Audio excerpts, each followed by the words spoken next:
What are cosmetic preservatives and why do we need them? Hi guys, let's jump right in. A preservative, as most of you know, is a substance used to prevent or slow down the decay of a given product. A cosmetic preservative is, by extension, a preservative that is used for the purpose of slowing down or preventing the decay of cosmetic preparations, personal care, and beauty products. Now keep in mind that preservatives are used across a wide range of industries. There typically isn't one type of preservative that is exclusively used for the cosmetic industry, and then another type of preservative for food, and another type for supplements. Take potassium sorbate, for example.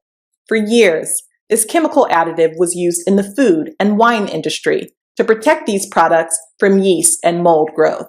However, as of late, it has also found itself used in hundreds of cosmetic items due to the widely held perception that it is a natural alternative to most synthetic preservatives. And yet, no matter what your ultimate choice of preservative, we at Alchemist Express would like you to remember one key lesson. It's probably one of the most important lessons of this course.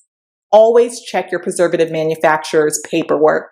This paperwork may include a product info sheet or even safety data sheets, and most likely it includes critical information on what products a preservative can be used on, what percentage they can be added to in a formula, even the optimal temperature and pH ranges that a preservative can be used in.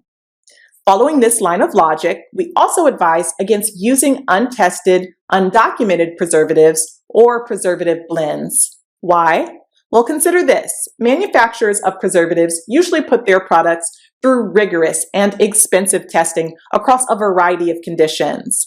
Their testing allows you to have at least some assurance that your final product is being protected against a whole universe of opportunistic bacteria, yeast, and mold.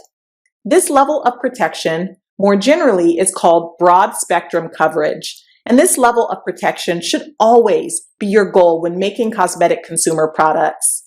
In Section 3 of this course, we will cover a widely used method of truly testing the efficacy of any preservative as it applies to your product, called challenge testing.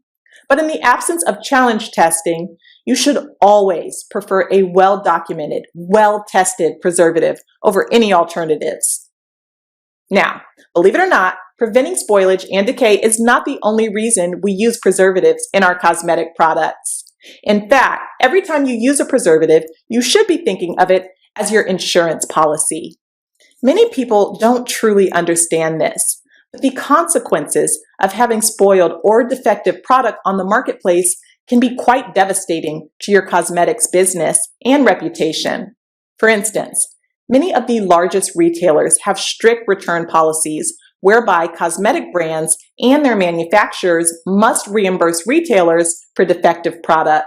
Furthermore, in an e-commerce environment where people who've had a bad experience with your brand are 2 to 3 times more likely to leave a bad review than other customers, you need to make sure that your product integrity is airtight.